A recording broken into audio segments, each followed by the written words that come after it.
Viens, Maurice. Regardez, vous savez, alors j'étais à l'école biblique et je parlais en premier de Jésus. J'ai demandé aux étudiants, je dis, mais qui parmi vous veut ressembler à Jésus? Tout le monde a levé les mains. J'ai dit, mais c'est fabuleux. J'ai dit, vous imaginez, Jésus était Dieu. On est d'accord? Il est descendu sur terre, sous forme humaine. Jésus arrive à Gethsemane. Il se rend compte que mais, le gars, il est populaire. Les gens viennent le chercher pour le faire roi. Il fuit. Donc, il est tellement populaire qu'il secoue le système. Jusqu'au palais, on tremble. Jésus, c'est incroyable. Il a 33 ans. Il va à Gethsemane. Il ne prie pas pour une protection. Il prie pour obéir. Il prie pour mourir. Aïe, aïe, aïe, aïe, aïe, aïe. Il prie pas pour vivre. Il prie pour mourir. Pourquoi? Parce que sa mission était de mourir. Donc s'il avait fait tout ce qu'il avait fait, il n'aurait pas été consacré. La vraie consécration était la mort et non la vie. Et il dit non ma volonté. C'est-à-dire c'est le niveau de la Bible où Jésus me fascine. Et il dit non ma volonté, mais la tienne. Non la mienne, mais la tienne. En d'autres termes, si c'était moi, la gloire est trop belle, je ne la quitte pas. Mais comme c'est toi, je la laisse. Je pars pour toi, pas pour moi. J'ai dit à ces gars, j'ai dit, est-ce que si vous prenez la parole de Jésus, vous vivez, vous avez la gloire, vous avez le succès, vous avez l'argent, vous avez des trésoriers, vous êtes fameux, et on vous dit ne vous mariez pas. C'est là ils ont dit, j'ai dit, Quand ils ont dit, j'ai dit, j'ai dit, vous voyez, il a fait tout ça sans se marier. C'est pas qu'il n'avait pas de zizi, il en avait. Mais il a fait tout ça sans se marier. Et la Bible dit, il fut tenté de toutes sortes de manières. Donc il a résisté pour honorer celui qui a le pouvoir de la consécration. Luc 9, versets 23 à 26. La Bible dit, puis, c'est Jésus qui parle, qui s'adresse ici, il dit, c'est à tous, il est dit à tous, c'est Jésus qui parle, si quelqu'un veut venir après moi, qu'il renonce à lui-même, qu'il se charge chaque jour de sa croix, et qu'il me suive. Nous continuons. Car celui qui voudra sauver sa vie la perdra, mais celui qui la perdra à cause de moi la sauvera. Et que servirait-il à un homme de gagner tout le monde s'il se détruisait ou se perdait lui-même? Car quiconque aura honte de moi et de mes paroles, le Fils de l'homme aura honte de lui quand il viendra dans sa gloire et dans celle du Père et des saints anges. Ta parole est bénie au nom suprême de Jésus et nous disons tous Amen. Amen. Tu peux t'asseoir dans sa glorieuse présence. Alors nous parlons du pouvoir de la consécration. Je sais que nous avons, parce que nous sommes dans un monde charismatique, été habitués au mot consécration. Mais il me plaît ce matin, par l'assistance du Saint-Esprit, de l'apporter avec un angle nouveau nous permettant de saisir la profondeur que dit le pouvoir qui est rattaché à ce saint mot appelé consécration. Notez ceci, la dimension à laquelle Dieu t'utilisera dans la vie ne dépendra pas de lui, mais de toi. La dimension à laquelle Dieu t'utilisera dans la vie ne dépendra pas de lui, mais de toi. Donc Dieu va t'utiliser, ça ne dépend que de toi. Mais dans la dimension à laquelle Dieu va opérer au travers de ta vie ne dépend pas de Dieu, ça dépend de Dieu, de toi. Parce que Dieu veut se servir de chaque personne qu'il a appelée à lui pour dans des dimensions extraordinaires. Mais cependant, la dimension d'exploit au travers de ta vie dépend de toi. Et ensuite, notez aussi ceci, la consécration est un levier indispensable pour compter parmi les personnes qui vont figurer au panthéon de la foi. Donc, la consécration est un levier indispensable pour compter parmi les personnes qui vont figurer au panthéon des héros de la foi. Donc, des personnes que Dieu va citer en disant « Je suis fier d'eux ». La consécration est indispensable. C'est un levier indispensable. Vraiment indispensable. Ok? C'est très, très important. Alors, notons certaines définitions. Nous parlons de la consécration. On va définir le mot consécration en deux. Premièrement, La consécration, c'est la séparation du péché. Ça, c'est tout ce que nous connaissons souvent trop bien. La séparation du péché. Une mise à part pour être utile à Dieu. Une mise à part pour être utile à Dieu. On dit donc que quelqu'un se consacre quand la personne se sépare du péché. Et une mise à part pour être utile entre les mains de Dieu. Cependant, il me plaît à cette étape de cette définition d'aller dans une autre définition. Le péché n'est pas simplement la mauvaise chose que je fais, mais elle est aussi la bonne chose que je ne fais pas. Donc, un péché n'est pas simplement le fait d'avoir transcendé la loi, mais aussi ne pas obéir à la voie. Donc, tant que je peux transcender la loi, mais je peux aussi désobéir à la voie. Et cette voie ne figure pas dans la loi, mais c'est une injonction venue directement de celui qui m'a appelé. C'est aussi appelé le péché. C'est très important. Et donc, il faut bien comprendre que ta mise à part va affecter ta productivité. Tu ne peux pas être utile entre les mains de Dieu si tu ne sais pas te mettre à part. C'est impossible. C'est vraiment impossible. Et je vais vous dire, avec l'expérience que j'ai aujourd'hui, tout à l'heure je vous parlais de mon frère connu il y a près de 20 ans. Donc c'est quand même une expérience, une certaine course courue avec un certain nombre de temps. Que si vous n'êtes pas quelqu'un de consacré, votre productivité va être vraiment limitée. Vous n'allez pas être productif. Et Dieu ne pourra pas se déployer dans sa plénitude, dans toutes les facettes qu'il voulait au travers de ton être sur la terre des hommes. Donc c'est important d'être consacré entre les mains de Dieu pour vraiment atteindre un certain niveau de productivité. Donc, en d'autres termes, ta consécration va affecter tes résultats. Il y aura des résultats différents parce que tu es consacré. C'est très important. La grâce à elle seule ne suffira pas. L'apôtre Paul dit, par la grâce, j'ai travaillé. Plus que tous, non pas moi cependant, mais la grâce qui est en moi. C'est vrai que tout est grâce, mais cependant la grâce impulse une dynamique de travail, de consécration, d'abnégation, de dédicace pour accomplir la mission pour laquelle cette grâce est descendue sur toi. Donc c'est vraiment bien. Avoir de l'argent, avoir du succès aux yeux des hommes dans son entreprise, etc., ne valide pas la consécration à Dieu. Eh bien oui, je peux avoir de l'argent, je peux avoir du succès dans mes entreprises, je peux avoir de la promotion en société, ne veut pas dire que je suis consacré. Il y a bien des voies par lesquelles les gens passent pour obtenir ces choses apparentes. Mais encore, je vais vous dire ceci, pour moi, le chemin qui te mène à quelque chose est plus important à la chose à laquelle elle mène. C'est-à-dire, si tu as eu une promotion, j'aimerais bien savoir comment. Si tu as gagné de l'argent, j'aimerais bien découvrir le chemin. Tant que Jésus n'est pas le chemin qui t'a mené à ça, eh bien la Bible dit, ça ne sert à rien de se perdre soi-même. Si tu n'as pas porté ta croix au préalable, alors tout ce que tu as entre tes mains, ça ne vaut rien du tout. Alors totalement rien. Et ça fait partie des discours qu'on n'entend pas souvent. Et moi je serais coupable devant Dieu de ne pas le tenir parce que j'ai un parcours, j'ai une histoire. Et je sais d'où Dieu m'a tiré. Et je ne monterai pas un autre chemin que celui par lequel Dieu m'a fait passer. Parce que c'est celui-là qui est le chemin qui porte des fruits. Que Dieu m'a montré. Jésus m'a apparu 3 fois et il m'a dit regarde à moi. Et ce que je montre, c'est ce que Jésus m'a montré. Alors nous avons une génération de personnes qui pensent qu'ils peuvent donner 15% de leur vie à Dieu et avoir 100% de Dieu. Vous vous trompez. Vous vous trompez sérieusement. Jamais Dieu n'utilisera une personne à 100% qui s'est donné à 10%. C'est pas possible. Ce n'est vraiment pas possible. C'est vraiment pas possible. Et Jésus a dit, et c'est quelque chose de puissant, il dit le serviteur n'est pas plus grand que son maître, mais tout serviteur accompli sera comme son maître. En d'autres termes, si le serviteur a vu le maître prier, et que le serviteur ne veut pas prier, mais veut avoir les résultats du maître, il est en train de dire qu'il est plus grand que le maître. C'est impossible d'avoir des résultats qui surpassent ceux de ton maître si tu ne payes pas le prix que le maître paye. Ce n'est pas logique, c'est spirituel. C'est très important de le comprendre. C'est vrai que tout est grâce, mais il faut bien comprendre que la grâce met une exigence sur ta personne. La grâce, bien qu'elle soit gratuite, va te demander de payer un prix.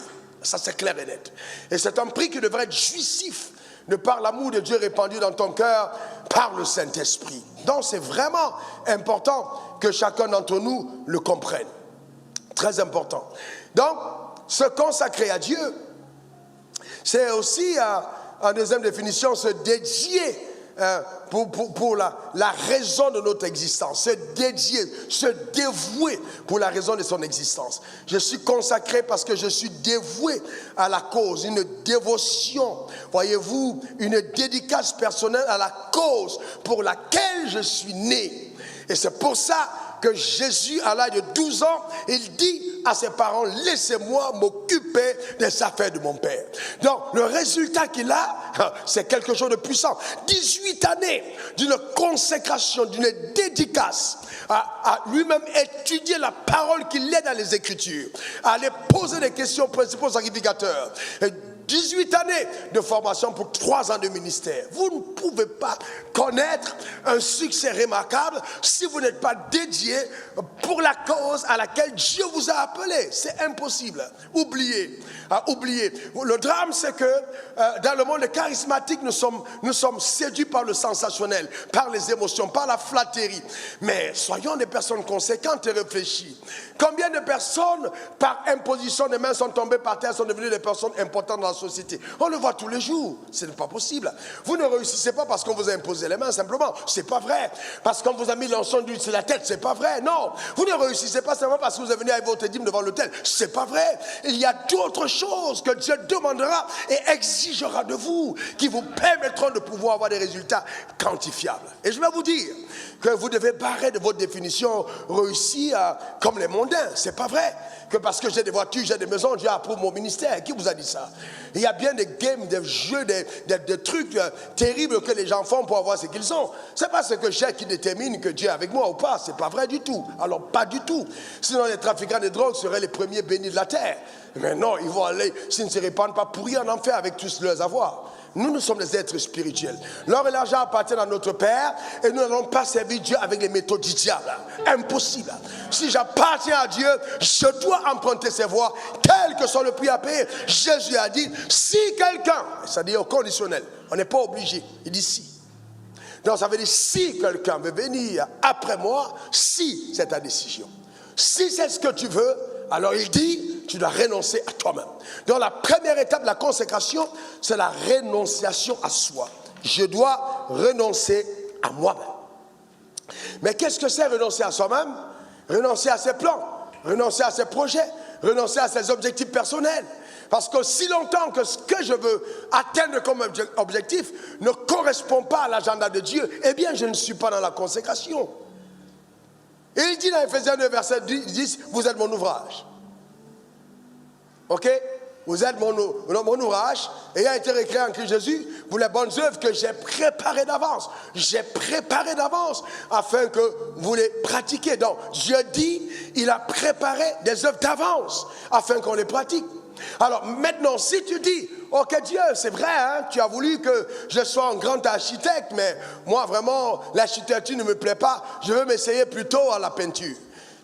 Eh bien, tu es en train de dire à Dieu qui n'est pas intelligent, qui n'est pas sage, qu'il est un petit idiot, qui essaye de manipuler ta vie et que bon, tu vas dire à Dieu, Dieu viens, suis-moi, je vais faire la peinture et tu béniras ma peinture. À partir de ce moment, Dieu n'est plus Dieu. C'est toi qui deviens Dieu. Alors Dieu devient le marabout qui bénit tes projets. Et c'est comme ça que beaucoup de croyants sont. Ils n'ont aucune crainte, aucune révérence en ce qui concerne les plans dans lesquels ils s'embarquent. Dieu est-il au départ? Dieu est-il celui qui initie ce que tu fais? Et ça, je vais te dire, tu n'as pas besoin d'être quelqu'un qui a 25 ans de foi pour entendre Dieu te parler. Tu as juste besoin d'avoir un cœur pur. Ah oui, un cœur pur.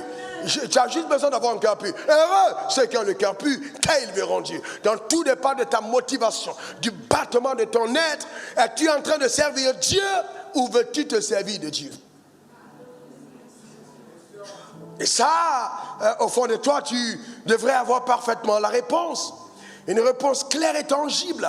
Une réponse honnête. Si quelqu'un veut venir après moi, qu'il renonce à lui-même et qu'il se charge chaque jour. Et ça, j'aime bien, chaque jour. Donc, ça veut dire que la consécration exige une discipline quotidienne.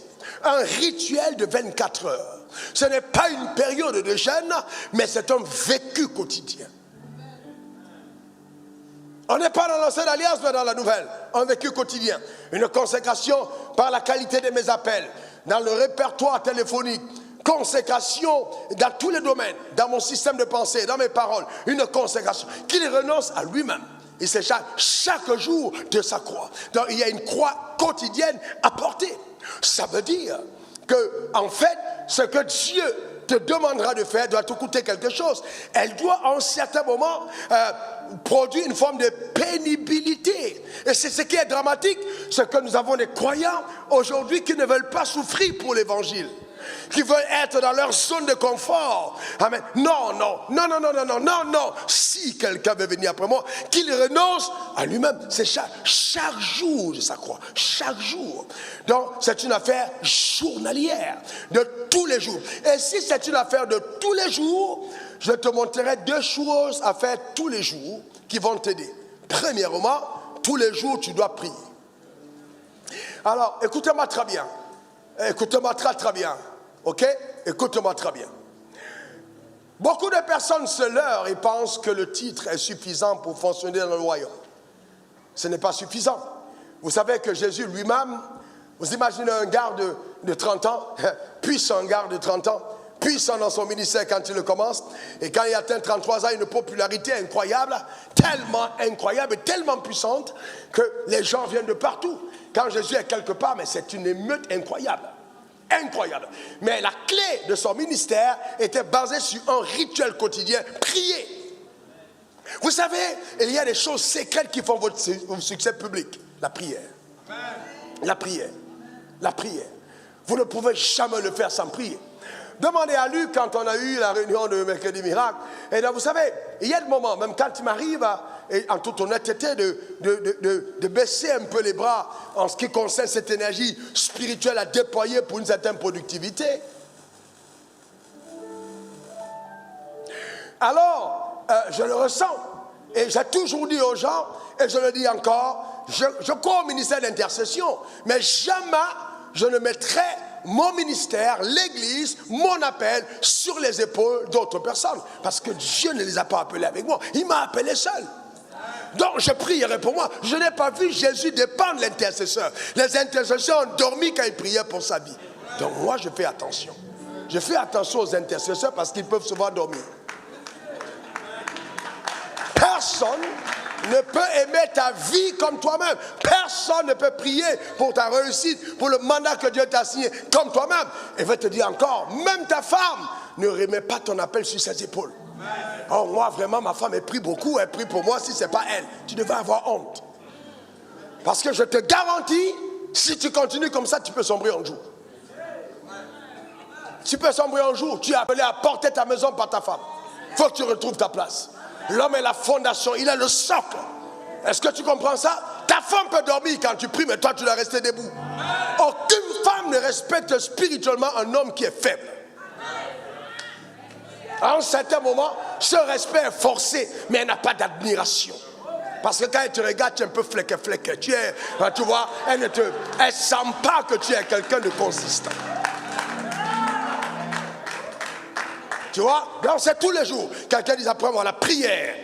Encore la prière. Mais pourquoi tous les jours? Parce qu'il faut bien comprendre que la tentation est quotidienne.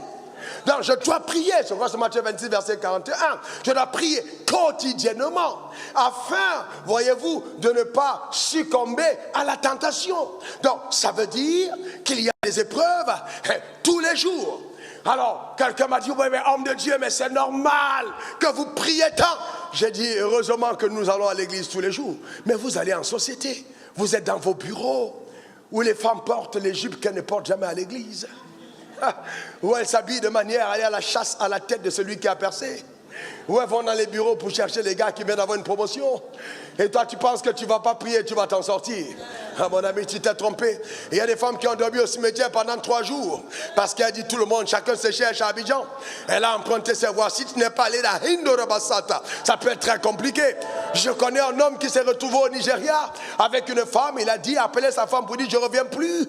Il est allé au Nigeria. Il a d'abord accompagné au Bénin. On l'a attaché en sa présence. Ils ont terminé au Nigeria. Il a viré son salaire. Il fait télétravail. Alors quand on a posé cette question devant le procureur m'a appelé, il m'a dit, on fait comment? J'ai dit, ça c'est du ressort de ce qui vous dépasse. Le droit n'intervient pas ici, mais l'autorité de Dieu peut intervenir.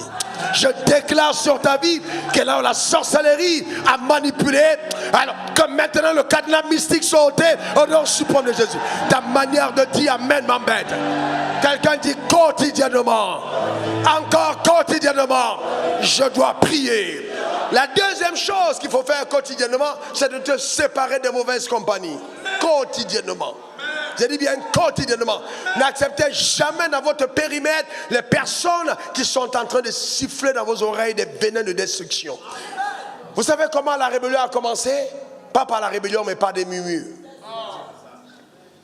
Vous terminez une réunion, il y a toujours des gens qui sont toujours en train de dire, est-ce que tu n'as pas trouvé que? Est-ce que tu ne penses pas qu'on devait faire? Est-ce que? Il n'a jamais rien fait. Mais c'est un grand conseiller. Rien, il n'a rien fait. Comment vous imaginez que le tiers des âges ont suivi quelqu'un qui n'a jamais rien créé? Quelqu'un qui était créé par son créateur, mais il conteste son créateur alors qu'il n'a rien fait. Les bavards sont capables de vous emporter loin. Très très loin. Des discours dans le vide. Mesdames, gardez vos oreilles sanctifiées plus que jamais. Mettez le sang de l'agneau. Que les trompeurs et les vendeurs d'illusions ne viennent pas vous emballer. Je connais une femme qui a été emballée parce que le gars s'est fait passer pour le fils d'un prince. Et elle a cru qu'elle était arrivée sur la planète Terre, sur la planète Mars. Elle s'est retrouvée qu'elle était au sous-sol. C'était compliqué, c'était tard. Les vieux pères comme nous, on avait repéré le manège. Le nageur, son dos se voyait voir. Mais elle-même, elle était déjà dans l'eau, elle ne pouvait pas voir. Il faut avoir des gens qui peuvent t'aider. Donne-moi ton meilleur amen. Pourquoi je parle, tu te fâches? Dis encore amen. C'est pour ton bien que je parle, dis encore amen. C'est important de le comprendre, c'est important. Faites attention à vos oreilles. Les mauvaises compagnies, la terrible de la destinée. Dieu est terrible et puissant pour t'accompagner dans les voies. Mais Satan sait que le plan de Dieu, la consécration, la dévotion, c'est son plan. Alors qu'est-ce qu'il fait? S'il se rend compte que c'est une question d'argent pour laquelle tu pries, il te fait venir de l'argent. Est-ce que tu sais que Satan peut te faire venir de l'argent pour te faire dériver? C'est pour ça que Jésus a dit, à quoi sert-il à un homme de gagner le monde si c'est d'utiliser lui-même? Ça veut dire que je peux gagner des marchés, avoir des contrats, avoir des promotions, mais me détruire. Donc Jésus l'a dit. Donc ça veut dire que si j'ai des marchés, ça ne veut pas dire que Dieu approuve. La preuve, revenons à Jésus, notre maître. Est-ce que Satan ne lui a pas dit, prosterne-toi devant moi, je te donne tes royaumes? Vous dites, petit, pourquoi tu as besoin de souffrir? Pourquoi tu vas passer par tout ça? Laisse tomber tout ça, tu n'as pas besoin. Viens, prends ça, calmement. Suis-moi, ton vieux pays est compliqué. Moi ici c'est simple. C'est du rapidos. Il n'y a pas de rapide. Amen. C'est plus rapide que Western Union. Allez, t'as pas rapide. Amen. Transfert rapide. Hein? Une église de percée rapide. Tu vas percer sans jamais porter ta croix. Non, ça dépend dans quelle église on est. Il faut payer le prix. Amen. Donc c'est important. Dis encore pour moi, c'est important. Et c'est pourquoi vous devez tout faire pour montrer aux gens le prix à payer. Ils ont prix à payer. Jamais la légèreté. Ils ont prix à payer. Hier, nous étions dans la cuisine et j'ai terminé de manger. On est un peu aussi simple. Hein? Et donc, nous sommes allés et puis j'ai lavé mes mains. Et j'ai donc demandé le mouchoir. Et puis ma fille était là. Et elle a tendu la main. Je suis allé, j'ai pris un. Et puis j'ai coupé un, j'ai donné. J'ai dit, je coupe et je te donne parce que si c'est toi, tu allais prendre deux. Elle a commencé à rire, mais je suis sérieux. Elle allait prendre deux parce qu'elle ne connaît pas encore les notions d'économie restrictive que moi. Moi, quand vous voyez, elle allait prendre deux. Elle ne connaît pas comment ça coûte de pouvoir dépenser beaucoup d'argent parce qu'elle n'est pas passée dans la galère dans laquelle je suis passé. Donc, je dois lui donner l'éducation d'un ancien galérien pour qu'elle comprenne la structure d'éducation restrictive et comprenne que les dépenses, n'importe comment, vous savez, c'est important. C'est très important. C'est très, très important. Voyez-vous, c'est important. Donc c'est vraiment, faites attention à ça. Faites très attention. Aujourd'hui, l'église évangélique est dans une grande séduction. Énorme séduction. On veut percer, on veut avoir des voitures, on veut avoir de l'argent. Mais c'est super toutes ces choses. C'est super, mais je veux te dire, ne poursuis pas ces choses. Il faut chercher une chose, même pas Dieu. Cherche le plan de Dieu, même pas Dieu. Cherche son plan, cherche à accomplir sa raison. Parce qu'il y a des gens qui cherchent Dieu. Oh Seigneur, je te cherche. Il n'est pas perdu. Il n'est pas perdu. Comment? Il est en toi. Tu le cherches comment? Oh non, oh c'était puissant l'adoration. Alléluia, Baba Seigneur. Ok, très bien. Je respecte les gens qui adorent longtemps, les gens qui prient longtemps. Mais mon problème, c'est qu'est-ce que tu fais après avoir prié et adoré. Donc si tu termines ça et puis il n'y a pas de résultat, frère, tu es dans la séduction. Tu ressembles aux gens, aux disciples qui ont dit à Jésus, construisons une table ici, et puis toi et Pierre, Élie et Moïse, vous êtes là et on est là. Le tout n'est pas la contemplation de la gloire, mais c'est le but pour lequel on est dans la gloire. Ça sert à quoi? Qu'est-ce que tu apportes à la société? Quelle est ta contribution dans ton secteur? Est-ce que ça bouge? Est-ce que les gens entendent parler de Christ? Est-ce que l'évangile avance? Est-ce que ça progresse? Est-ce que vraiment il y a une influence par ta vie? Est-ce que Dieu peut compter sur toi? Est-ce que vraiment, ce sont des questions essentielles. Sinon tout devient la séduction. C'est des questions essentielles. Nous existons pour accomplir les desseins de Dieu. Et ça c'est quotidiennement. Donc il faut se séparer de mauvaises compagnies. Ben, tu ne peux pas être au bureau. Non, les gens sont là. Oh là, tu as mis un film pornographique ici. Tu dis, tu viens aussi, tu vois. Mais tu es un enfant de Dieu. Non, attends, c'est terrible là. Et tu viens, tu es là. Et puis tu viens à l'église. Et on te fait asseoir devant. Tu dois dire, pardon, excusez-moi, je vais derrière.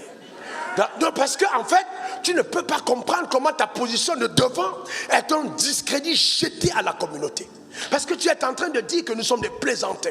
Quand on voit ton visage alors que tu sais comment tu es en train de jeter de l'opprobre sur le royaume. Tu es en train de te moquer de la mort de Christ et de dire que l'église est une bande de flemmards. Ce que l'église n'est pas. Vous savez, il y a cette conscience qui doit nous habiter, la conscience de l'honneur du corps auquel nous appartenons. Quand vous êtes dans un corps, vous prenez conscience du corps. Là, vous êtes dans un corps, pas n'importe quel corps, le magistral corps, royal corps de Christ, qui exige de nous une certaine exemplarité dans notre conduite. À cause de Christ, à cause de lui, il y a une manière de faire, de se tenir. Donc je ne peux plus. Tu es une femme d'âme et tu es même marié en plus.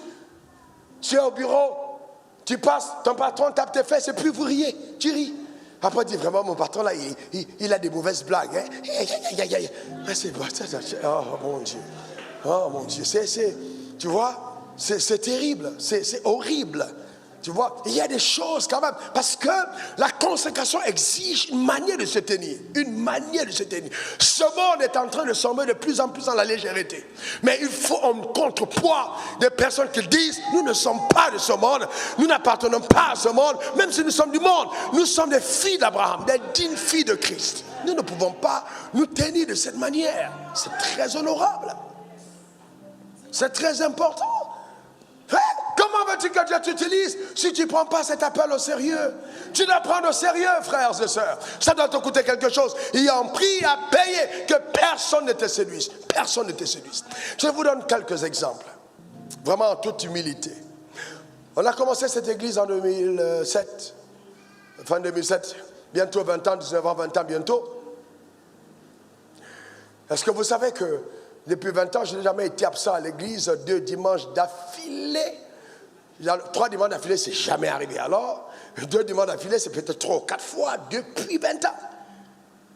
Frères et sœurs, vous comprenez, je peux me déplacer tous les jours, n'importe où dans le monde, à n'importe quel moment. D'accord? C'est très clair. Donc, sans être soumis aux alinéas de « il y a un diable ici », non, je peux le faire. Mais cependant, je dis bien cette discipline, à cause de la conscience de l'appel. Demandez à ceux qui m'entourent, demandez à ma femme, demandez à ma fille, demandez à ma mère. Personne ne se souvient depuis qu'ils me connaissent et qu'ils m'ont vu servir Dieu qu'un samedi soir, j'ai été au lit la nuit. Ça n'est jamais arrivé. Jamais. Quand on me trouve en train de dormir, et puis le matin, oh, c'est culte, il y a culte. On m'a raconté l'histoire, je ne me moque pas, je ne me moque pas. On m'a raconté l'histoire d'un pasteur. Alors, en semaine, il oublie qu'il a culte. Et puis, on l'appelle, pasteur.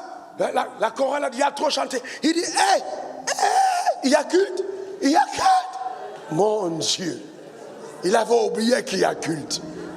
Qu'est-ce qui peut habiter ton cœur plus que le mandat, la mission que Dieu t'a assigné, les responsabilités qui sont les tiennes? Bien, que tu sois à la chorale, que tu sois au protocole, que tu sois, quel que soit l'endroit, même en société, tu devras prendre ton travail comme un sacerdoce, travaillant comme faisant pour le Seigneur, avec engagement de cœur.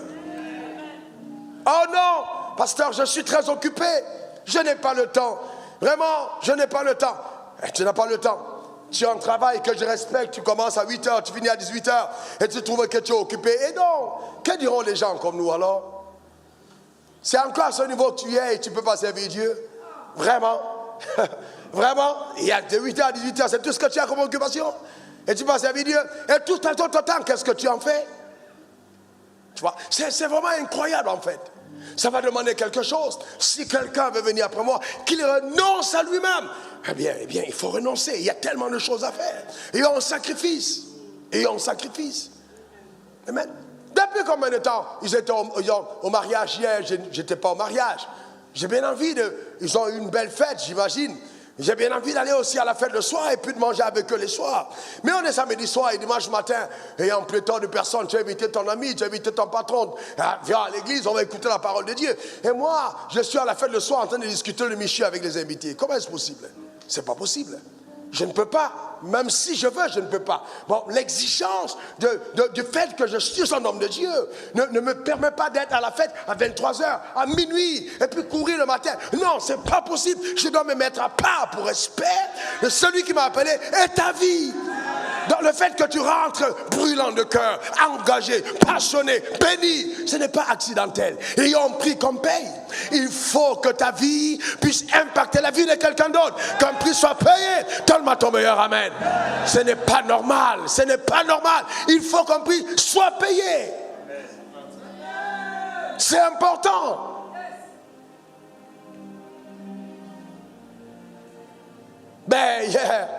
Une journée assez lourde et chargée. Donc quand on a terminé de manger, c'était un peu tôt pour un repas habituel. Et donc tout le monde m'a dit, il faut te reposer un peu, ce qui était tout à fait normal.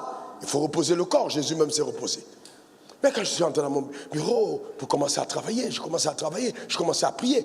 Frère, j'ai déjà prêché des milliers et des milliers de messages. Je peux prendre un, je me chauffe et puis je l'apporte. Mais sauf que mon problème est, quand je termine, comment je suis envers mon Créateur? Ai-je apporté au peuple ce que Dieu voulait que le peuple entende? Ai-je entendu ce que Dieu avait pour chacun d'entre vous? Ai-je reçu les paroles comme Dieu voulait que je les reçoive? Et ça, je dois attendre de lui. Donc quand il était 80, j'ai dit, oh Seigneur, le temps, il est vite passé. Je ne l'avais pas ressenti. J'avais envie de rester. Pourquoi? Parce qu'il n'y a pas de possibilité de créer une influence dans une vie sans être resté dans sa présence. Et ça, c'est le prix à payer. Ça devient quelque chose de jouissif. Et c'est un honneur de savoir que nous servons un grand Dieu. Nous servons un grand Dieu. Mais voyez, nous parlons de la foi. Moi-même, je suis un prédicateur de la foi. Et donc, nous pensons que la foi, c'est une science, une magie spirituelle qui nous permet d'accéder aux choses d'en haut. J'ai la foi, j'ai eu l'argent, j'ai la foi, j'ai eu les maisons, j'ai la foi. Mais nous comprenons la foi à la dimension puérile, c'est-à-dire infantile, à la dimension de bébé. Ce n'est pas la foi. Sans la croix, il n'y a pas de foi. Toute la foi est rattachée à la croix. Sans la croix, il n'y a pas de foi. Regardez depuis Abel, toutes les personnes qui ont manifesté la foi l'ont manifesté dans la perspective de la croix. Jamais juste pour avoir les choses. C'est une question de croix. Hébreux 11, verset 13. On va apprendre sur le verset 16. Oui. C'est dans la foi qu'ils sont tous morts sans avoir obtenu les choses promises. Mais ils les ont vus et salués de loin. Mon Dieu, reconnaissant qu'ils étaient étrangers et voyageurs sur la terre. Donc ces choses qu'ils ont vues et saluées de loin, ce sont des personnes qui ont coopéré au plan. Ils ont espéré, ils n'ont pas vu, ils ont salué de loin. Ce sont ceux-là, à la mort de Jésus, qui sont sortis des tombeaux et qui ont marché à Jérusalem. Parce qu'ils attendaient la venue. Mais on a dit, reposez-vous.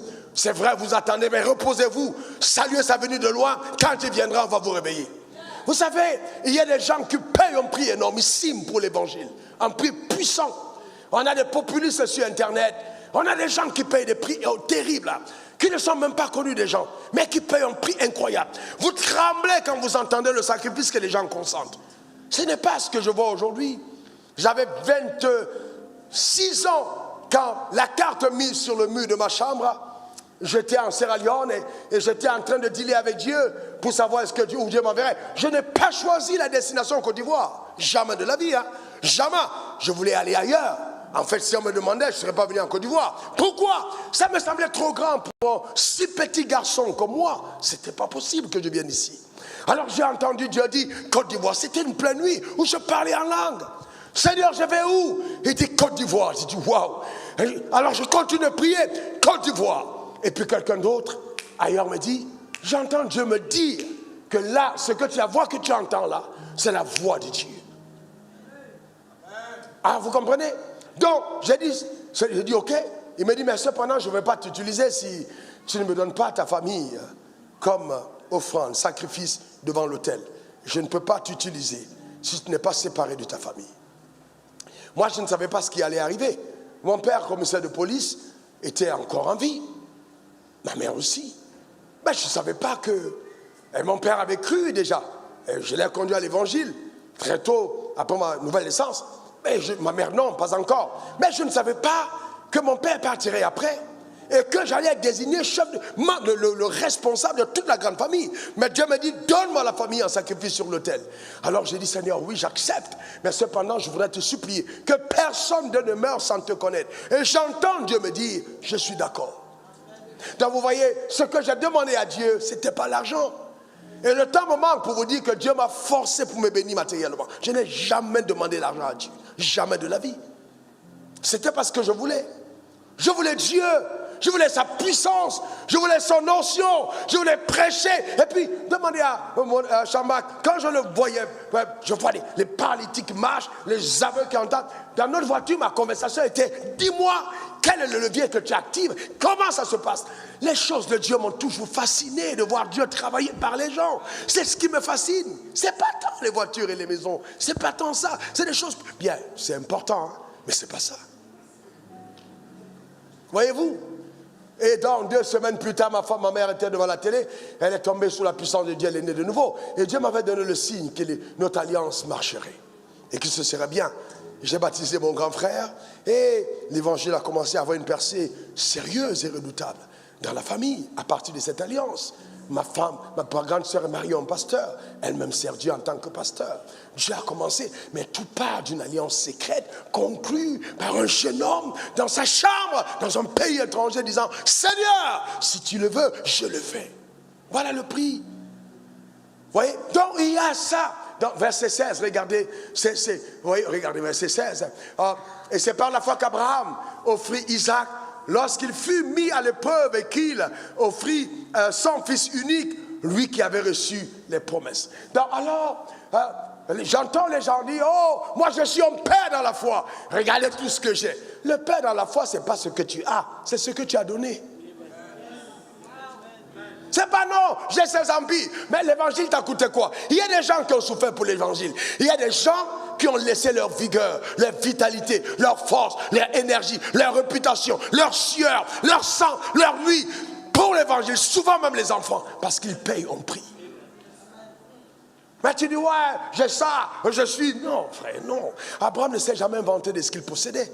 Mais c'est ce qu'il a sacrifié qui était le plus important. Alors, ta femme est là, mais c'est pas grave, viens. Viens, mon fils. Regardez, vous savez, alors j'étais à l'école biblique et je parlais en premier de Jésus.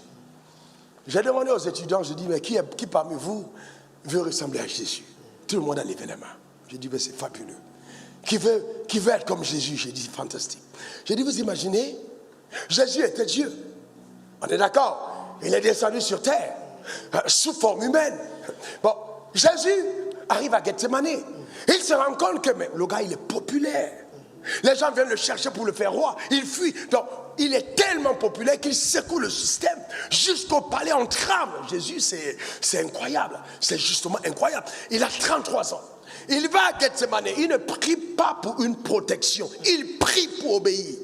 Il prie pour mourir. Aïe, aïe, aïe, aïe, aïe, aïe. Il prie pas pour vivre. Il prie pour mourir. Pourquoi? Parce que sa mission était de mourir. Donc s'il avait fait tout ce qu'il avait fait, il n'aurait pas été consacré. La vraie consécration était la mort et non la vie. Donc sa consécration passait par sa mort et non par la vie. Et il le savait. Il va, les gars, prions. Et il dit non ma volonté. C'est-à-dire c'est le niveau de la Bible où Jésus me fascine. Et il dit non ma volonté, mais la tienne. Non, la mienne, mais la tienne. En d'autres termes, si c'était moi, la gloire est trop belle, je ne la quitte pas. Mais comme c'est toi, je la laisse. Je pars. pour toi, pas pour moi. Vous savez, il n'y a pas de consécration quand vous n'êtes pas en conflit entre votre volonté et celle de votre Père. Sinon, on ne parle pas de consécration. Aujourd'hui, pourquoi on a une diversité de ministères et tout souvent sans influence dans la société? On ferme les églises à gauche, à droite, on prend des décrets gauche-droite, personne ne réagit. Mais parce qu'on est faible. Là, déjà, vous avez des fils spirituels. Hein? Ici, c'est eux là, à la part de Jésus. Ils vont te dire, papa, toi-même descends mourir, pourquoi c'est moi? Toi, tu me dis, meurs, je meurs pourquoi? Moi ici, attends, voilà, Marthe ici, Marie, moi je ne vais pas, moi là, je meurs pourquoi? Non, je vais rester. Je meurs pas. J'ai dit à ces gars, j'ai dit, est-ce que si vous prenez la parole de Jésus, vous vivez, vous avez la gloire, vous avez le succès, vous avez l'argent, vous avez des trésoriers, vous êtes fameux, les gens viennent vous voir de nuit, les gens comme Joseph d'Arimathée sont vos disciples méconnus de la foule, qui vous voient en secret. Est-ce que, et on vous dit, ne vous mariez pas? C'est là ils ont dit, j'ai dit, Quand ils ont dit, j'ai dit, j'ai dit, vous voyez, il a fait tout ça sans se marier. C'est pas qu'il n'avait pas de zizi, il en avait. Mais il a fait tout ça sans se marier. Et la Bible dit, il fut tenté de toutes sortes de manières. Donc il a résisté pour honorer celui qui l'a appelé. Vous vous rendez compte? C'est puissant. C'est extrêmement puissant. Le Père n'a jamais été battu. On n'a jamais craché sur le Fils. On n'a jamais attaché le Père. On n'a jamais crucifié le Père. Mais le Fils l'a fait. Jamais vous n'êtes consacré à une vision, consacré à Dieu, si vous n'avez pas été consacré à un Père. Je vous dis la vérité. Je vous dis la vérité. Jamais Dieu ne prendra plaisir à un homme qui n'a pas connu la consécration en Père. C'est-à-dire quoi? Quand je dis consécration en Père, ce n'est pas une déification. Vous devez travailler dans l'ordre établi dans le royaume. Sans soumission à l'autorité, il n'y a pas d'autorité. Celui que Dieu a établi comme Père sur ta vie, tu devras être tellement consacré à Dieu que tu es consacré pour servir la cause pour laquelle Dieu t'a connecté à lui. C'est pour ça que la Bible dit les fils demeurent toujours dans la maison. C'est le prix à payer. Voilà le prix. Mais attendez, la majorité des personnes dont on dit il a ouvert son église. Posez la question secrète. Pourquoi ils partent vraiment? Ce n'est pas toujours l'évangile. Souvent, c'est des questions de survie matérielle, des besoins d'argent. Et ces personnes, je vais vous dire, excusez-moi, regardez comment ils triment. Je ne crois pas que quelqu'un que Dieu a appelé peut passer toute sa vie à trimer. Je ne crois pas, je ne pense pas. David a dit, je suis vieux, j'ai été jeune. Je n'ai jamais vu le juste abandonné, ni sa postérité mendiant son pain. Mais cependant, si c'est que tu as commencé, c'est toi qui as commencé, c'est toi qui béniras, pas Dieu. Et c'est pour ça qu'on a beaucoup de manipulations, de ceci, des gens qui vendent de l'huile, de ceci, de tout type de commerce insensé. Des gens qui remplacent le sang de Jésus par le sang des chimpanzés avec des enveloppes. C'est incroyable. Ce n'est pas l'évangile. Ce n'est pas l'évangile. Ce n'est pas l'évangile. Est-ce que quelqu'un comprend? C'est important. Maintenant, vous dites c'est Jésus, mais prenez Isaac. Mais la Bible dit qu'Abraham savait qu'en Isaac était nommé une postérité. Mais il prend Isaac. À cet âge-là, Isaac a 33 ans, Jésus a 100, Abraham a 133. Vous pensez, regardez, vous voyez, ça c'est Isaac, ça c'est Jésus. Isaac est plus costaud. Comment Jésus va attacher Isaac si Isaac ne se laisse pas faire? Comment Abraham va attacher Isaac si Isaac ne se laisse pas faire? C'est pas possible. Donc il demande à son père, Joe, voici le bois, voici le feu. Où est l'agneau? En d'autres termes, j'espère que. Parce que quand il dit l'agneau, c'est qu'il dit j'espère que tu n'étais pas trompé. Non. En d'autres termes, il imagine. Donc il y a eu un discours quand il dit Dieu lui-même se prouvera à l'agneau. La Bible ne nous dit pas tout, il y a eu un discours. Je ne suis pas sûr qu'Abraham a caché à Isaac jusqu'au bout. Il a dû expliquer parce que la preuve c'est que Jésus est allé à la croix en luttant lui-même contre sa volonté. Et il répondait au sacrifice d'Abraham. Donc ça veut dire qu'Isaac lui-même a dû céder à la volonté de son père pour que Jésus cède à la volonté de son père. Donc ça veut dire qu'Isaac a dit, papa, si c'est pour que Dieu accomplisse ce qu'il agit par toi, sacrifie-moi. Donc quand on l'attache, les larmes de son père coulent et les larmes du fils coulent. Deux amours. Il a attendu ce fils longtemps. Donc le Dieu demande ce fils. En ce moment, Dieu ne lui a pas encore dit ce qu'il va faire. Donc il attache son fils. Il pleure, mais il ne peut pas s'arrêter. Il pleure. S'il n'y a pas eu de douleur dans ton obéissance, tu n'as jamais obéi. Tu n'as jamais obéi. Et il y a des douleurs, et il y a des larmes. Ça fait mal, mais je ne m'arrête pas. Je dois aller jusqu'au bout. Ah oui. Il pleure. Le fils pleure. Le père pleure. Le fils pleure. Les deux se regardent. Mais il y a une voix qui réclame le fils. Et le fils dit, j'irai. Abraham lève sa main. La Bible nous dit clairement, c'est quand il lève la main que Dieu dit à Abraham, ne lui fait aucun mal. Ça veut dire que s'il avait été distrait, il aurait décapité. Et c'est à ce moment qu'il laisse tomber le couteau et détourne-toi. Imaginez quand Abraham détache son fils et que les deux s'embrassent à nouveau. De ce que Dieu a fait quelque chose d'extraordinaire. Je déclare sur ta vie que Dieu récompensera tes sacrifices. Dieu t'honorera. Dieu te bénira. Les douleurs, les larmes se changeront en joie et en chant d'allégresse. Un jour viendra où tu oublieras tout, où les larmes seront effacées, où tu diras, Seigneur, merci de tout mon cœur de m'avoir donné la grâce de pouvoir t'obéir. Je te dis merci. Frères et sœurs, ce serait un suicide que de penser que notre vie s'arrête sur terre. Un jour viendra. Ce jour-là, la trompette retentira. Ce jour-là, nous entendrons sonner la trompette. Ce jour-là, nous monterons dans les airs. Et à certains d'entre nous, Dieu dira, bienvenue, bon et fidèle serviteur. Tu as été fidèle sur la terre. Tu as payé le prix. Viens dans mes bras. Regarde, va prendre tes couronnes. Regarde la maison là, je l'ai construite pour toi. Regarde ça. Allez, venez, honorez-le. Et on va t'honorer pour l'éternité. Il n'y aura plus de bruit de montre. Il n'y aura plus de pleurs. Il n'y aura plus de larmes. Il n'y aura plus de guerre. Il n'y aura plus ces choses. Ce sera l'éternité à jamais. Et Dieu honorera ta consécration à lui, ton abandon. Ne lâche pas, n'abandonne pas. Amen. Ne laisse rien tomber. Va jusqu'au bout. Va jusqu'au bout. Va jusqu'au bout. Et je t'en supplie que mon succès ne soit pas pour toi une occasion de chute. Jamais. Je te montre le chemin par lequel il faut passer. Que le succès que j'ai matériellement ne soit pas une source de séduction. Le Dieu que nous servons est capable d'honorer ceux que nous honorent.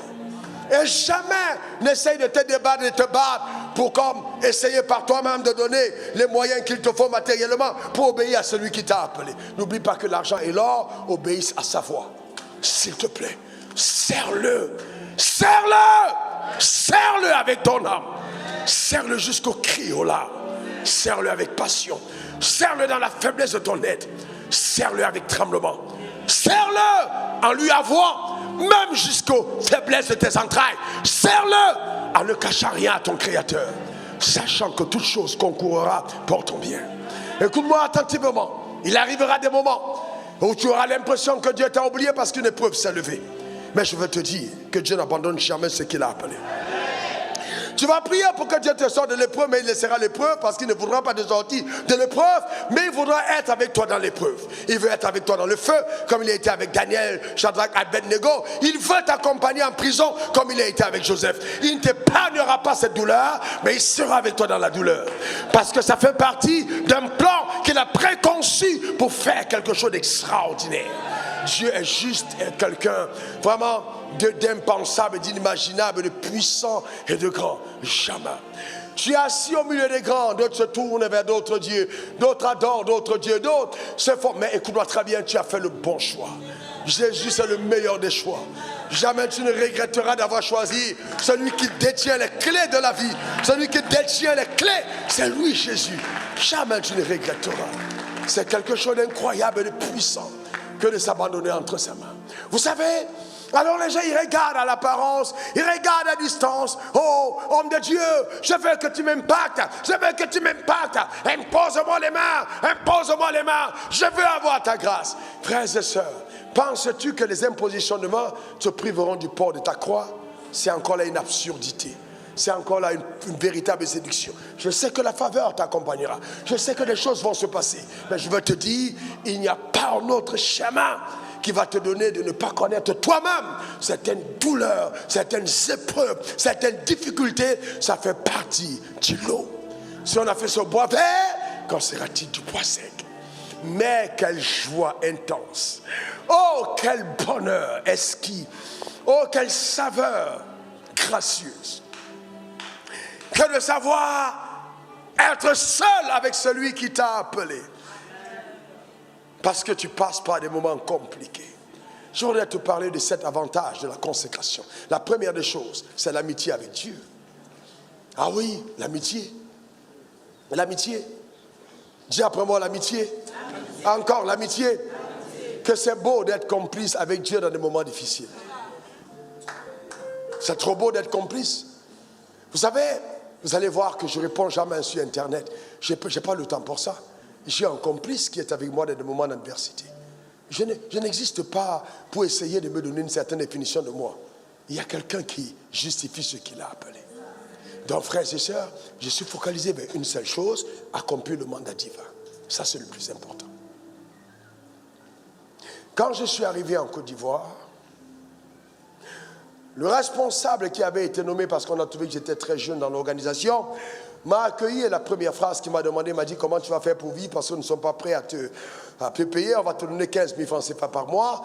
Et la première phrase qu'il a entendue de moi, c'est bonjour, il est écrit le juste vivra par la foi. Point stop.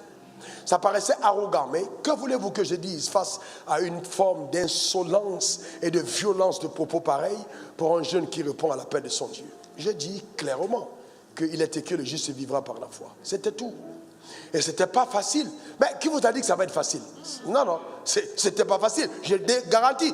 Mais, vous savez, l'adversité, alors la consécration à Dieu va provoquer l'amitié. Ça a fait que je suis allé tous les 2 heures du matin, j'étais dans la présence de Dieu et je priais souvent jusqu'au matin. Je priais. D'ailleurs, les conditions de nuit ne permettent pas de bien dormir. Souvent, ce qui te cause des problèmes, c'est que tu as la chambre climatisée. Et c'est souvent la clim qui fait que tu ne te réveilles même pas. Parce que tu es tellement à l'aise que tu n'arrives même plus à te réveiller. Mais quand tu étais dans la galère, même les moustiques t'aidaient à te réveiller. Souvent, donc, même la transpiration de nuit fait que tu te réveilles au moins. Tu vois, donc il faut bien comprendre que même des moments difficiles, ça travaille pour quelque chose. Si tu n'as pas pris de bonnes habitudes dans la galère, comment tu sauras se faire quand Dieu t'a élevé? Comment ça va se passer? Donc, je priais, et cette nuit, je n'ai jamais oublié, c'était incroyable. Alors le Seigneur me dit, tu sais, je suis au courant de ce que tu traverses. Alors, moi, vous savez, je pleure, dans sa présence, je parle. Alors, je suis tellement sensible, je suis quelqu'un de très sensible dans l'âme. Alors, je suis là avec le Seigneur, je parle, et je lui parle vraiment de mon cœur. Et nous causons vraiment. Et je sais que le Seigneur, il est là. Et j'entends cette phrase qui me dit, je suis au courant, je sais ce que tu traverses. Mais il me dit, c'est quoi? Tu gardes le calme. Tu fais face à la politique religieuse, tu gardes le calme. Je ne les ai pas envoyés, c'est toi que j'ai envoyé. Mais soumets-toi à eux et obéis à tout ce qu'il te demandera. Tout ce qu'ils vont te demander. Mais moi, je me charge de m'occuper de toi. Voilà le deal que nous avons eu. Jamais je n'ai été en retard. Jamais de la vie. Allez demander à Living Word. Ils sont ici encore l'école. Jamais. J'ai été à tous les cours, j'ai été toujours présent, jamais malade, jamais absent, donnant tout ce qu'il faut, interprétant du français à l'anglais. J'ai toujours été présent. Tous les cours, j'enseignais. Et Dieu m'a soutenu. Vous savez, c'est important d'apprendre l'obéissance. Quand on parle de consécration, c'est aussi cette dimension de savoir te soumettre, même quand les choses semblent pas être à ton avantage. Parce que si tu obéis quand tout va bien, tu n'es pas différent d'un flatteur. Il y a des gens qui sont amis avec toi jusqu'au jour où ils n'obtiennent plus rien de toi. Quand ils ne peuvent plus rien tirer de ta besace, quand ils ne peuvent plus rien tirer de tes poches, c'est là où tu vois leur vrai visage. Tu ne connais jamais les gens quand ils profitent de toi. Attends, ferme le robinet, tu vas voir le visage. Peut-être même ta propre femme va te dire que les nattes qu'elle porte là, elle va te montrer sa vraie tête. Donc tu vois, ça peut être valable pour les hommes aussi. Hein? Donc il y a beaucoup d'hommes qui sont des gigolos. Hein? Ils sont avec toi, mais en fait, ils savent ce qu'ils en tirent. Une parenthèse. Ne me lapidez pas pour ça. Alors, ce que je voudrais dire, c'est que c'est important de comprendre. D'accord? C'est très important de se consacrer, de s'abandonner, de se donner entièrement à son Créateur pour servir la cause. Même quand les choses semblent aller mal, ça construit l'amitié. Ça construit l'amitié. Dieu devient ton ami. Alors, dis-moi, quand tu vas devant Dieu et que tu lèves les mains, est-ce que tu peux te poser des questions? Quelles sont les raisons pour lesquelles Dieu peut être fier de toi? Dieu peut être fier de toi, de quoi? Qu'est-ce que tu as fait qui donnerait à Dieu une certaine fierté? Pour dire vraiment, j'aime cette personne, j'aime cette fille, j'aime cet homme, j'aime ce serviteur, j'aime cette dame, j'aime ce directeur de banque, j'aime ce gars, j'aime ce magistrat. Qu'est-ce que tu as fait? Quel acte tu poses qui réjouit le cœur de Dieu dans le segment de ta position? Voyez-vous? Donc c'est important, vraiment important. Donc la première des choses, c'est qu'il y a une amitié. La deuxième chose, c'est qu'il y a la faveur. La faveur, c'est quelque chose d'incroyable. La faveur va toujours accompagner ceux qui servent Dieu d'un cœur pur. Heureux ceux qui ont un cœur pur qui verront Dieu. Proverbe 16, verset 4. Quand Dieu approuve les voies d'un homme, il dispose même favorablement à son égard tous ses ennemis. La faveur, je déclare qu'elle descend sur toi. Oh, ta manière de dire amen m'embête. Vous savez, la faveur te donne de gagner du temps. La faveur te donne de remporter les combats que tu n'as pas menés toi-même. La faveur te donne d'avoir des récoltes là où tu n'as pas semé. C'est ce que la faveur fait. Elle provoque une accélération. Mais la faveur descend sur ta vie parce que tu poursuis ses plans.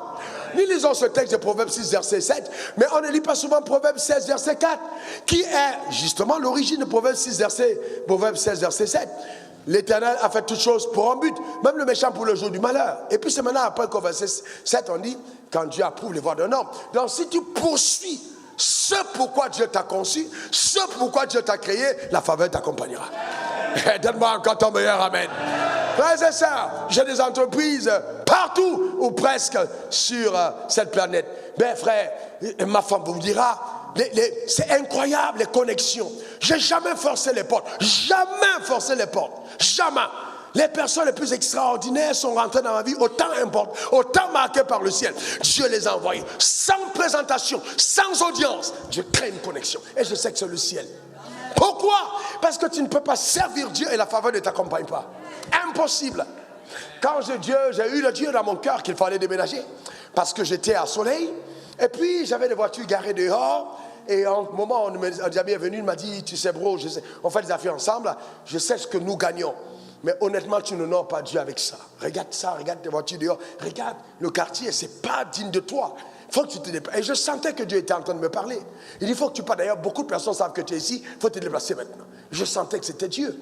Et ma femme aimait tellement sa maison. C'est une conservatrice, elle aimait tellement sa maison qu'elle ne voulait pas déménager. Elle aimait trop sa maison. Ouais, c'est une petite maison, 300 mètres carrés, c'est chic.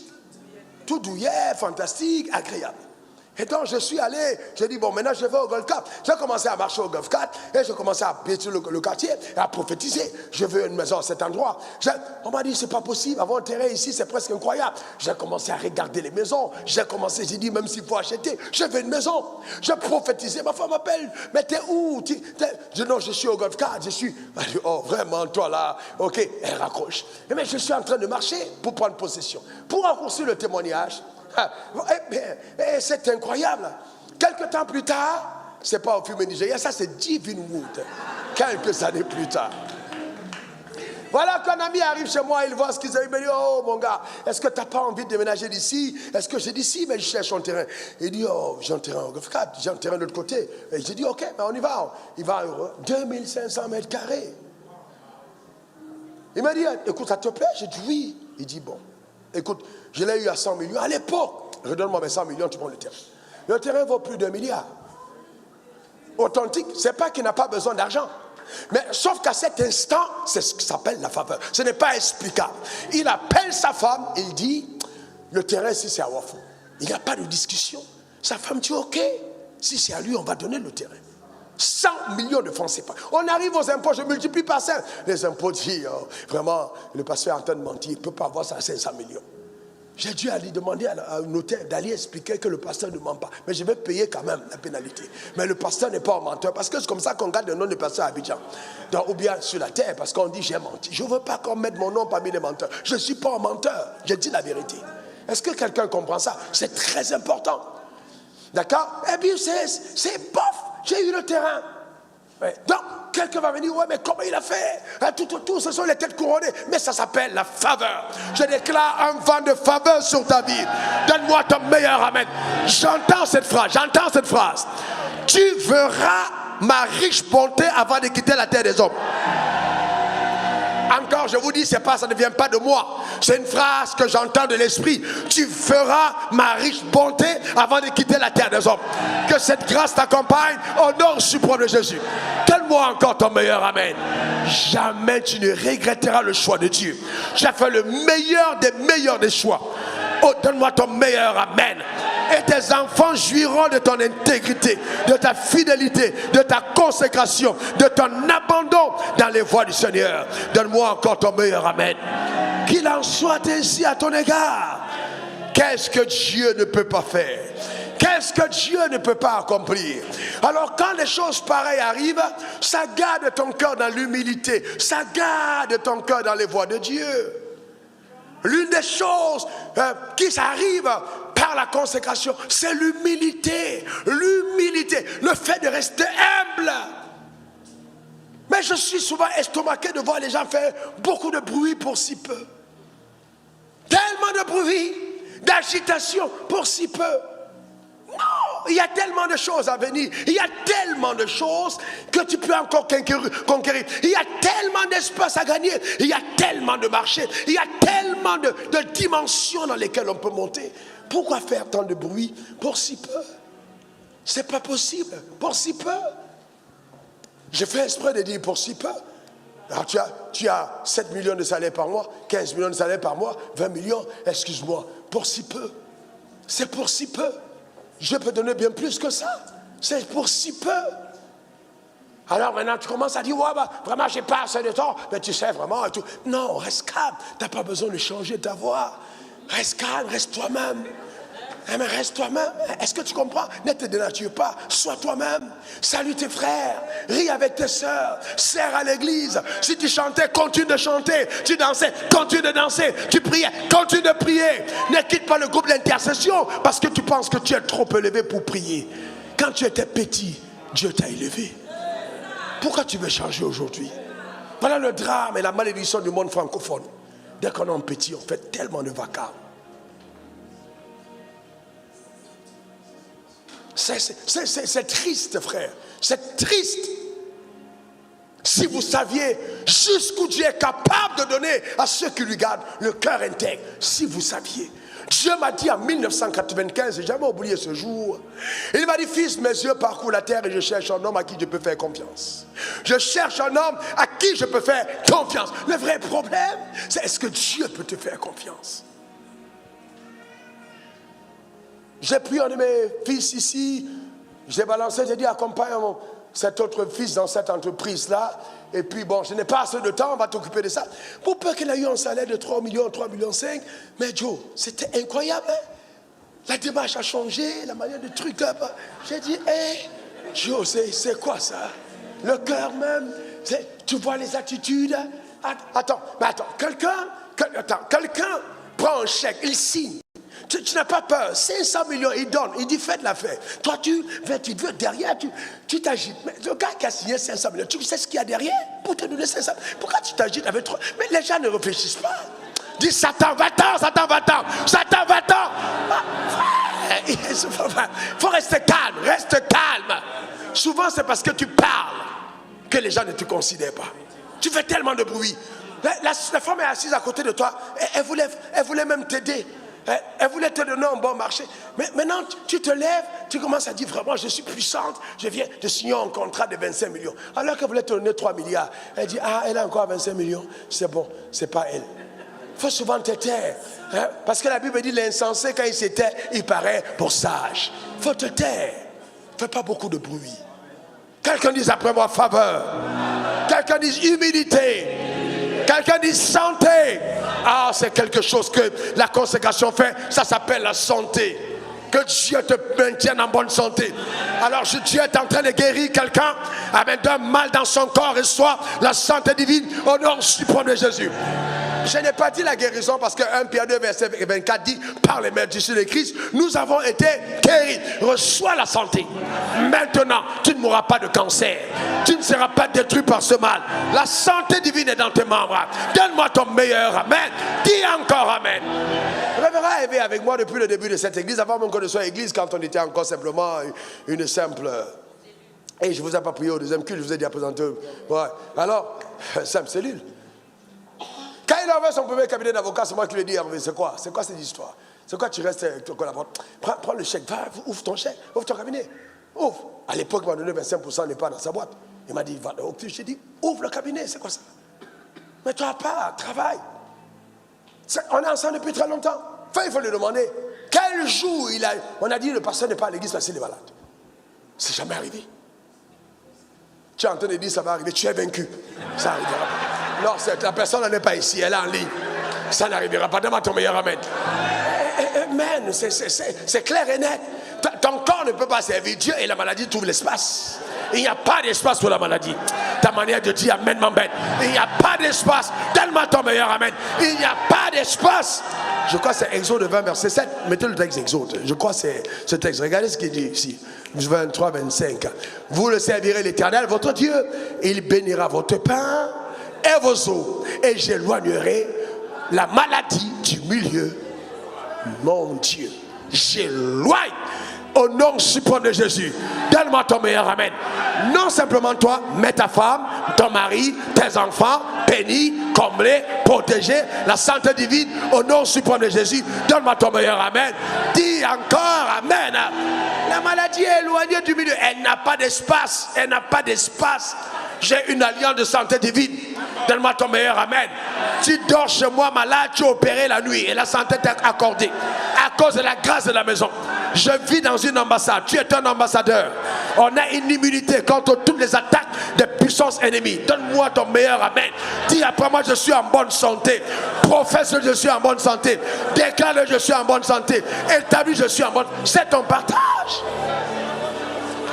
C'est ta passion. Amen. Gloire à la Dieu. Alléluia. Amen. Gloire à Dieu. Je suis allé voir ma maman hier dans sa chambre et je parlais avec elle et on discutait un tout petit peu. Je parlais dans sa chambre, je suis entré dans sa suite, j'ai commencé à causer avec mon maman. Et puis elle m'a dit, je ne sais pas où tu trouves ton énergie. Elle me donnait son témoignage, mercredi miracle, comment est-ce que Dieu l'a visité quand j'ai soufflé dans ses yeux et comment est-ce que les nerfs ont commencé à revivre. Et donc, elle m'a demandé, tu ne sais pas où tu trouves ton énergie, c'est juste incroyable. Et puis j'ai rigolé, j'ai dit, maman, je sers Dieu. Prends soin de toi, gros bisous, maman. Et puis je suis parti. Mais vous savez, je sers Dieu. Nous servons Dieu. Qu'est-ce qu'il y a de plus beau? Nous servons Dieu. Mais est-ce que vous savez ce que c'est? Nous servons Dieu. C'est puissant. C'est extraordinaire. Quand je sors de chez moi, les matins pour venir au culte, je pars à quelle heure? 5h30. Si c'est trop tard, 6h. Et souvent je pars ici à 23h parce que je prends les rendez-vous le soir et j'ai les réunions. Mais je sors avec joie. J'arrive en sifflotant. Quel bonheur. Je sers Dieu. Aïe, aïe, aïe. Pas Donald Trump. Non. Non, non, non, non, non. Pas qui encore? Non, pas son excellence Alassane Ouattara. Non, pas Paul Biya du Cameroun. Non, je sais Dieu, le créateur du ciel et de la terre. Quel honneur, quel privilège. Parmi tous les 7 milliards de la terre, il a jugé digne de m'appeler à son service. Il m'a sélectionné depuis la mamelle, avant le sein de ma mère, et il m'a appelé à lui. Quel honneur. Et son appel et ses dons à ma vie sont irrévocables. Quelqu'un dit, je sers Dieu. Encore je sers Dieu. Quel bonheur. Quel honneur. Gloire à Dieu. Madame, laisse ton mari aller servir Dieu. Amen. C'est terminé. Cette conception religieuse. Moi là, vraiment, jamais je ne peux épouser un pasteur. Votre mère était dedans. Elle lui demandait où elle est aujourd'hui. Jamais moi là je peux épouser un pasteur, vraiment un homme de Dieu. Je ne me vois pas avec un homme de Dieu. Comment tu te vois pas avec un homme de Dieu? Tu te vois avec quoi? Un homme de singe ou bien un homme de... C'est quoi ça? C'est homme de Dieu. Dieu a appelé un homme. Et toi tu te vois pas avec lui. Tu te vois avec qui? Est-ce que vous comprenez? Dieu a appelé un homme. Tu te vois pas avec lui. Tu te vois avec qui? Vous savez, vous regardez jusqu'où on est allé amener Dieu dans la dimension la plus incroyable. Amen. Et moi, vraiment, je ne pensais pas. Maintenant, tu es mon rêve. J'ai dit, ah, tu n'as rien vu. Tu n'as rien vu. Tu n'as rien vu encore. Amen. Que Dieu punisse le diable pour ses mensonges. Tout toutes les personnes qui ont déshonoré ta grâce vont jeter leurs vêtements par terre. Amen. Pour te voir entrer dans le couloir de ta destinée. Donne-moi encore ton meilleur. Amen. Je prophétise que le meilleur est à venir. Continue de payer le prix. Je vais t'amener à d'autres dimensions. Dis encore Amen. Jamais Dieu n'a promis à un homme une consécration sans récompense. Jamais de la vie. Jamais. Jamais. Les hommes abandonnés entre les mains de Dieu ont toujours été soutenus par le ciel. Jamais ils n'ont été abandonnés. Jamais. Jamais. Pire encore, apôtre Victor, une des choses que beaucoup de personnes ne savent pas, je n'ai jamais abandonné l'église un jour pour signer un contrat d'affaires. Et Dieu seul sait les domaines dans lesquels je suis impliqué. C'est un choix personnel.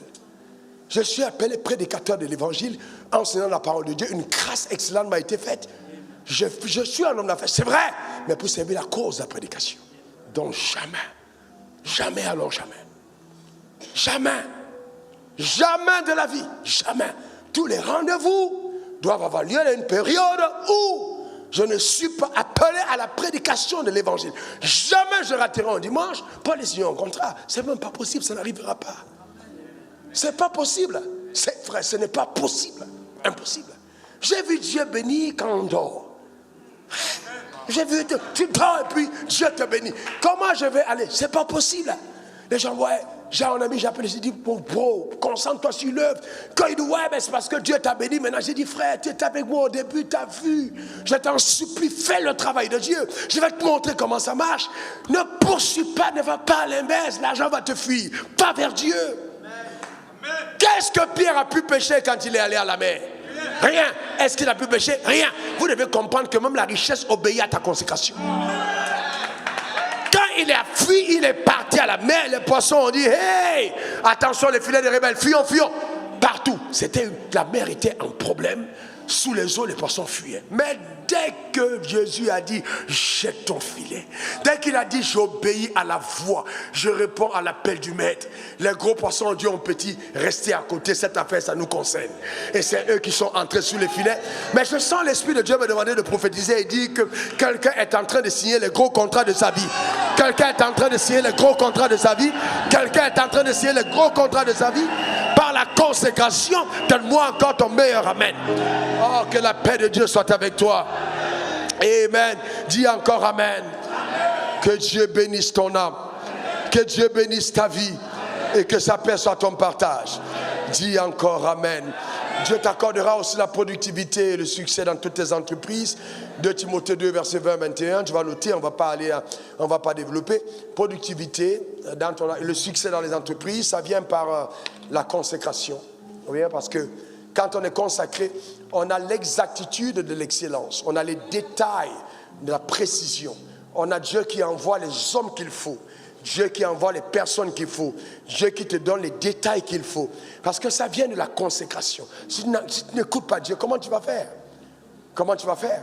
Quand on a terminé l'ouvrage dont je parlais tout à l'heure, alors même les constructeurs qui ne sont pas n'importe qui viennent quand même du Maroc, une société qui a quand même des solides bases et qui a une expérience et qui a exposé à des choses incroyables. Ils nous ont dit, on n'a jamais réalisé un ouvrage d'un tel niveau d'excellence. Alors qu'est-ce que le jardinier a dit? Il a dit, voilà, donc je veux que tu dises, dis ce que les jardiniers ont dit. Parce qu'il faut bien comprendre le type de faveur qui accompagne les enfants de Dieu. Qu'est-ce que les jardiniers ont dit? Oui. Il a dit qu'il y a une grâce. Oui. Il doit y avoir quelque chose dans votre maison qui fait que même les plantes se développent à un rythme auquel elles ne se développent pas ailleurs. Ça dit, voyez-vous, il est jardinier, un très grand jardinier qui est venu et qui met les plantes et il dit, il vient avec son appareil pour filmer et dit, ce genre de développement de ces plantes, je ne les ai pas vues ailleurs. Donc il a travaillé dans la zone, il a travaillé dans d'autres pays, il dit ça là, ces plantes-là, chez vous là, ça se développe d'une autre manière. Mais pourquoi? Mais parce que même mon sol est sanctifié. La grâce de Dieu descend. Donne-moi ton meilleur amen. Que cette faveur t'accompagne au nom suprême de Jésus. Donne-moi ton meilleur amen. Que Dieu bénisse son âme. Et pour terminer, mon frère, ma soeur, la prospérité. La prospérité, vous savez, il y a une différence entre avoir le succès et prospérer. Il y a des gens qui ont le succès, mais ils ne prospèrent pas. Ils ont le succès, certes, mais la prospérité, ils ne l'atteignent pas. C'est une autre dimension que de prospérer. Vous voyez, on y va donc à Ésaïe 52, verset 13. Parce que la prospérité, c'est cette dimension où tout se met, tout coordonne, tout travaille, tout milite, tout s'arrange pour permettre au divin plan suprême d'arriver à manifestation au travers de tes ouvrages dans une richesse abondante et une élévation visible. C'est ça la véritable prospérité. Vous voyez donc, et Ésaïe 52, verset 13, voici mon serviteur prospérera, il montera, il s'élèvera bien haut. Que cela soit ton partage. Que Dieu t'élève encore bien haut au nom suprême de Jésus. Donne-moi encore ton meilleur amen. Et je prophétise aussi sur les chantres. Je ne sais pas pourquoi je le ressens maintenant. Vous chanterez mieux qu'Élia. Ah ouais, sérieux. Parce que c'est devenu un sérieux combat. C'est devenu un sérieux combat. Et Élia même réussit à chanter mieux que les chantres. Parce qu'on n'a plus de personnes qui se consacrent, des personnes qui s'abandonnent, des personnes qui ont la communion, des personnes qui captent, des personnes qui reçoivent les mélodies et qui viennent d'en haut et qui sont capables de transmettre dans le monde physique ce qu'ils ont reçu du ciel. Que la paix de Dieu soit avec toi et que sa grâce continue d'abonder. Tu es béni, tu es comblé, tu es favorisé, tu es propulsé et que le pouvoir de la consécration enrobe ta vie. Pour terminer, je vais te poser une question intelligente et tu vas me répondre si tu veux bien. Dis-moi, quand tu vois un lionceau, il ressemble à qui? Non, tu es sûr? Le lionceau ressemble à qui? Tu es sûr? Le poussin ressemble à qui? À la poule. Ok, le chaton ressemble à qui? Et le chiot ressemble à qui? Alors maintenant, si tu réponds à ça, c'est que ça, tu es très sage. Le fils d'Abraham ressemble à qui? Il ressemble à qui? Et toi, tu es qui? Alors maintenant, le fils de Dieu ressemble à qui? Et toi, tu es qui? Alors maintenant, le fils de Wafo ressemble à qui? C'est normal. Alors regarde tout ce qu'il y a. Reçois cette grâce. Que le Seigneur bénisse ton âme. Que le Seigneur bénisse sa vie. Au nom suprême de Jésus. Donne-moi 3 bons amen. Généralement, quand Dieu te met sous un père, le père devient le repère prophétique contemporain de là où Dieu veut t'amener demain. Que cette grâce descende sur toi et que Dieu t'amène au-delà de là où je suis parti. Fais de plus grandes choses. Que Dieu t'amène dans de plus grandes profondeurs. Que ta vie reflète sa gloire. Donne-moi 3 bons amen. Et que personne ne dise tu as passé ton temps à crier en vain à l'église. Que ça n'arrive jamais. Ceux qui se sont moqués de ton Dieu le verront en action dans ta vie de tous les jours. Que sa paix soit ton partage et sa grâce ton expérience quotidienne au nom suprême de Jésus.